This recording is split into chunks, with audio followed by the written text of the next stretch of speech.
എന്താണ് ദൈവരാജ്യം? ദൈവരാജ്യം ഒരു സ്വർഗീയ ഗവൺമെന്റാണ്. മറ്റെല്ലാ ഗവൺമെന്റുകൾക്കും പകരമായി അധികാരത്തിൽ വരുന്നത് സ്വർഗത്തിലും ഭൂമിയിലും ദൈവത്തിന്റെ ഇഷ്ടം നടപ്പാക്കും. ദൈവരാജ്യത്തെക്കുറിച്ചുള്ള വാർത്ത ഒരു സന്തോഷ വാർത്തയാണ്. നല്ലൊരു ഗവൺമെന്റിനു വേണ്ടിയുള്ള മനുഷ്യന്റെ ആഗ്രഹം ദൈവരാജ്യം പെട്ടെന്ന് തന്നെ നിറവേറ്റും. ഭൂമിയിൽ ജീവിക്കുന്ന എല്ലാവരെയും അത് ഐക്യത്തിലാക്കും. ദാനിയേൽ 2:44 ഇങ്ങനെ വായിക്കുന്നു: ഈ രാജാക്കന്മാരുടെ കാലത്ത് സ്വർഗസ്ഥനായ ദൈവം ഒരിക്കലും നശിച്ചുപോകാത്ത ഒരു രാജ്യം സ്ഥാപിക്കും. ആ രാജ്യം മറ്റൊരു ജനതയ്ക്കും കൈമാറില്ല. ഈ രാജ്യങ്ങളെയെല്ലാം തകർത്തില്ലാതാക്കിയിട്ട് അതുമാത്രം എന്നും നിലനിൽക്കും. മത്തായി 6:9-10 ഇങ്ങനെ വായിക്കുന്നു: എന്നാൽ നിങ്ങൾ ഈ രീതിയിൽ പ്രാർത്ഥിക്കുക: സ്വർഗസ്ഥനായ ഞങ്ങളുടെ പിതാവേ, അങ്ങയുടെ പേര് പരിശുദ്ധമായിരിക്കണമേ. അങ്ങയുടെ രാജ്യം വരേണമേ. അങ്ങയുടെ ഇഷ്ടം സ്വർഗത്തിലെ പോലെ ഭൂമിയിലും നടക്കേണമേ. മത്തായി 24:14 ഇങ്ങനെ വായിക്കുന്നു: ദൈവരാജ്യത്തിന്റെ ഈ സന്തോഷവാർത്ത എല്ലാ ജനതകളും അറിയാനായി ഭൂലോകത്തെങ്ങും പ്രസംഗിക്കപ്പെടും. അപ്പോൾ അവസാനം വരും. ഏതു രാജ്യത്തിനും ഒരു രാജാവുണ്ടായിരിക്കണം. ദൈവരാജ്യത്തിന്റെ രാജാവായി യഹോവ നിയമിച്ചിരിക്കുന്നത് സ്വന്തം പുത്രനായ യേശുക്രിസ്തുവിനെയാണ്. വെളിപാട് 11:15 ഇങ്ങനെ വായിക്കുന്നു: ഏഴാമത്തെ ദൂതൻ കാഹളമൂതി. അപ്പോൾ ലോകത്തിന്റെ ഭരണം നമ്മുടെ കർത്താവിന്റെയും കർത്താവിന്റെ ക്രിസ്തുവിന്റെയുമായിരിക്കുന്നു. കർത്താവ് എന്നുമെന്നേക്കും രാജാവായി ഭരിക്കും എന്ന് ആകാശത്തുനിന്ന് ഉച്ചത്തിൽ പറയുന്നത് കേട്ടു. യേശു ഏറ്റവും നല്ല രാജാവായിരിക്കുന്നത് എന്തുകൊണ്ട്? ദൈവപുത്രൻ ഏറ്റവും നല്ല രാജാവാണ്. കാരണം യേശു ദയാലുവും ശരിയായതിനുവേണ്ടി ഉറച്ചു നിൽക്കുന്നവനുമാണ്. കൂടാതെ സ്വർഗത്തിൽ നിന്ന് ഭൂമിയെ ഭരിക്കുന്നതിനാൽ ആളുകളെ സഹായിക്കാൻ പ്രാപ്തനുമാണ്. പുനരുത്ഥാനത്തിനു ശേഷം യേശു സ്വർഗത്തിലേക്ക് പോയി. അവിടെ യഹോവയുടെ വലതുഭാഗത്ത് കാത്തിരുന്നു. ഒടുവിൽ ഭരണം തുടങ്ങാനുള്ള അധികാരം ദൈവം യേശുവിന് കൊടുത്തു. ദാനിയേൽ 7:13-14 ഇങ്ങനെ വായിക്കുന്നു: രാത്രിയിലെ ദിവ്യദർശനങ്ങളിൽ ഞാൻ നോക്കിക്കൊണ്ടിരിക്കുമ്പോൾ അതാ ആകാശമേഘങ്ങളോടുകൂടെ മനുഷ്യപുത്രനെപ്പോലുള്ള ഒരാൾ വരുന്നു. പുരാതനകാലം മുതലേ ഉള്ളവന്റെ അടുത്തേക്ക് ചെല്ലാൻ അവന് അനുമതി ലഭിച്ചു. അവർ അവനെ അദ്ദേഹത്തിന്റെ തൊട്ടടുത്തേക്ക് കൊണ്ടുചെന്നു. എല്ലാ ജനതകളും രാജ്യക്കാരും ഭാഷക്കാരും അവനെ സേവിക്കേണ്ടതിന് അവന് ആധിപത്യവും ബഹുമതിയും രാജ്യവും നൽകി. അവന്റെ ആധിപത്യം ഒരിക്കലും നീങ്ങിപ്പോകാത്ത നിത്യാധിപത്യവും അവന്റെ രാജ്യം നശിപ്പിക്കപ്പെടാത്തതുമായിരിക്കും. യേശു ഏറ്റവും നല്ല രാജാവായിരിക്കുന്നത് എന്തുകൊണ്ട്? മർക്കോസ് 1:40-42 വരെ ഇങ്ങനെ വായിക്കുന്നു: ഒരു കുഷ്ഠരോഗി യേശുവിന്റെ അടുത്തുവന്ന് മുട്ടുകുത്തി ഇങ്ങനെ അപേക്ഷിച്ചു: ഒന്നു മനസ്സുവെച്ചാൽ അങ്ങയ്ക്ക് എന്നെ ശുദ്ധനാക്കാം. അതുകേട്ട് മനസ്സലിഞ്ഞ യേശു കൈനീട്ടി അയാളെ തൊട്ടുകൊണ്ട്, എനിക്ക് മനസ്സാണ്, ശുദ്ധനാകുക എന്ന് പറഞ്ഞു. അപ്പോൾ തന്നെ കുഷ്ഠം മാറി അയാൾ ശുദ്ധനായി. യേശുവിന്റെ കൂടെ മറ്റാരെല്ലാം ഭരിക്കും?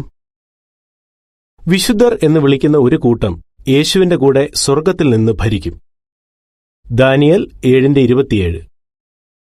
യേശുവിന്റെ വിശ്വസ്തരായ അപ്പോസ്തലന്മാരാണ് തിരഞ്ഞെടുക്കപ്പെട്ട ആദ്യത്തെ വിശുദ്ധർ. വിശുദ്ധരുടെ ഈ കൂട്ടത്തിലേക്ക് യഹോവ ഇപ്പോഴും വിശ്വസ്തരായ സ്ത്രീപുരുഷന്മാരെ കൂട്ടിച്ചേർക്കുന്നുണ്ട്. യേശുവിനെപ്പോലെ തന്നെ ആത്മീയ ശരീരമുള്ള വ്യക്തികളായിട്ടാണ് അവരും ഉയർപ്പിക്കപ്പെടുന്നത്. യോഹന്നാൻ 14:1-3 വരെ ഇങ്ങനെ വായിക്കുന്നു: നിങ്ങളുടെ ഹൃദയം അസ്വസ്ഥമാകരുത്. ദൈവത്തിൽ വിശ്വസിക്കുക, എന്നിലും വിശ്വസിക്കുക. എന്റെ പിതാവിന്റെ ഭവനത്തിൽ അനേകം താമസസ്ഥലങ്ങളുണ്ട്. ഇല്ലെങ്കിൽ ഞാൻ നിങ്ങളോട് പറഞ്ഞേനെ. ഞാൻ നിങ്ങൾക്ക് സ്ഥലമൊരുക്കാനാണ് പോകുന്നത്. ഞാൻ പോയി നിങ്ങൾക്ക് സ്ഥലമൊരുക്കിയിട്ട് വീണ്ടും വരികയും ഞാനുള്ളിടത്ത് നിങ്ങളുമുണ്ടായിരിക്കാൻ നിങ്ങളെ എന്റെ വീട്ടിൽ സ്വീകരിക്കുകയും ചെയ്യും. 1 കൊരിന്ത്യർ 15:42-44 വരെ ഇങ്ങനെ വായിക്കുന്നു: മരിച്ചവരുടെ പുനരുത്ഥാനവും അങ്ങനെ തന്നെ. ജീർണിച്ചു പോകുന്നത് വിതയ്ക്കപ്പെടുന്നു, എന്നാൽ ജീർണിക്കാത്തത് ഉയിർപ്പിക്കപ്പെടുന്നു. അപമാനത്തിൽ വിതയ്ക്കപ്പെടുന്നു, തേജസ്സിൽ ഉയിർപ്പിക്കപ്പെടുന്നു. ബലഹീനതയിൽ വിതയ്ക്കപ്പെടുന്നു, ശക്തിയിൽ ഉയിർപ്പിക്കപ്പെടുന്നു. ഭൗതിക ശരീരം വിതയ്ക്കപ്പെടുന്നു, ആത്മീയ ശരീരം ഉയിർപ്പിക്കപ്പെടുന്നു. ഭൗതിക ശരീരമുണ്ടെങ്കിൽ ആത്മീയ ശരീരവുമുണ്ട്. അങ്ങനെയെങ്കിൽ എത്ര പേരാണ് സ്വർഗ്ഗത്തിൽ പോകുന്നത്? യേശു അവരെ ഒരു ചെറിയ ആട്ടിൻകൂട്ടം എന്ന് വിളിച്ചു. അവരുടെ എണ്ണം 1,44,000 ആയിരിക്കും. യേശുവിന്റെ കൂടെ അവർ ഭൂമിയെ ഭരിക്കും. വെളിപാട് 14:1 ഇങ്ങനെ വായിക്കുന്നു: പിന്നെ ഞാൻ നോക്കിയപ്പോൾ അതാ സിയോൻ പർവ്വതത്തിൽ കുഞ്ഞാട് നിൽക്കുന്നു. നെറ്റിയിൽ കുഞ്ഞാടിന്റെ പേരും പിതാവിന്റെ പേരും എഴുതിയിരിക്കുന്ന 1,44,000 പേർ കുഞ്ഞാടിനൊപ്പം നിൽക്കുന്നുണ്ടായിരുന്നു. യേശു ഭരണമാരംഭിച്ചപ്പോൾ എന്തു സംഭവിച്ചു? 1914 ദൈവരാജ്യം ഭരണമാരംഭിച്ചു. രാജാവായ ശേഷം യേശു ആദ്യം ചെയ്തത് സാത്താനെയും ഭൂതങ്ങളെയും ഭൂമിയിലേക്ക് തള്ളിയിടുക എന്നതാണ്. അതോടെ ഉഗ്രകോപത്തിലായ സാത്താൻ ഭൂമിയിൽ മുഴുവൻ പ്രശ്നങ്ങൾ അഴിച്ചുവിട്ടു. അന്നു മുതൽ മനുഷ്യരുടെ കഷ്ടങ്ങൾ ഒന്നിനൊന്ന് വർദ്ധിക്കുകയാണ്. യുദ്ധം, ക്ഷാമം, പകർച്ചവ്യാധി, ഭൂകമ്പം എന്നിവയെല്ലാം കൂടിക്കൊണ്ടിരിക്കുന്നു. ഭൂമിയിലെ കാര്യങ്ങളുടെ പൂർണ്ണമായ നിയന്ത്രണം ദൈവരാജ്യം പെട്ടെന്ന് തന്നെ ഏറ്റെടുക്കുമെന്ന് സൂചിപ്പിക്കുന്ന അടയാളത്തിന്റെ ഭാഗമാണ് അവ. ലൂക്കോസ് 21:7 ഇങ്ങനെ വായിക്കുന്നു: അപ്പോൾ അവർ യേശുവിനോട് ചോദിച്ചു, ഗുരുവേ, ഇതെല്ലാം ശരിക്കും എപ്പോഴായിരിക്കും സംഭവിക്കുക? ഇതെല്ലാം സംഭവിക്കാൻ പോകുന്ന കാലത്തിന്റെ അടയാളം എന്തായിരിക്കും? 10-11 ഇങ്ങനെ വായിക്കുന്നു: യേശു ഇങ്ങനെയും അവരോട് പറഞ്ഞു, ജനത ജനതയ്ക്കെതിരെയും രാജ്യം രാജ്യത്തിനെതിരെയും എഴുന്നേൽക്കും. വലിയ ഭൂകമ്പങ്ങളും ഒന്നിനു പുറകെ ഒന്നായി പല സ്ഥലങ്ങളിൽ ഭക്ഷ്യക്ഷാമങ്ങളും മാരകമായ പകർച്ചവ്യാധികളും ഉണ്ടാകും. പേടിപ്പിക്കുന്ന കാഴ്ചകളും ആകാശത്ത് വലിയ അടയാളങ്ങളും ദൃശ്യമാകും. 31 വാക്യം ഇങ്ങനെ വായിക്കുന്നു: അതുപോലെ ഇതെല്ലാം സംഭവിക്കുന്നത് കാണുമ്പോൾ ദൈവരാജ്യം അടുത്തെത്തിയെന്ന് മനസ്സിലാക്കിക്കൊള്ളുക. ദൈവരാജ്യം എന്തു ചെയ്യുന്നു? ലോകമെങ്ങും നടക്കുന്ന ഒരു പ്രസംഗ പ്രവർത്തനത്തിലൂടെ ദൈവരാജ്യം ഇപ്പോൾ തന്നെ എല്ലാ ജനതകളിൽ നിന്നുമുള്ള ഒരു മഹാപുരുഷാരത്തെ ഐക്യത്തിലാക്കുകയാണ്. അങ്ങനെ സൗമ്യരായ ലക്ഷക്കണക്കിന് ആളുകൾ രാജാവായ യേശുവിന്റെ പ്രജകളാകുന്നു. ദൈവരാജ്യം ഇന്നത്തെ ദുഷ്ടവ്യവസ്ഥിതിയെ നശിപ്പിക്കുമ്പോൾ ഈ പ്രജകളെ സംരക്ഷിക്കും.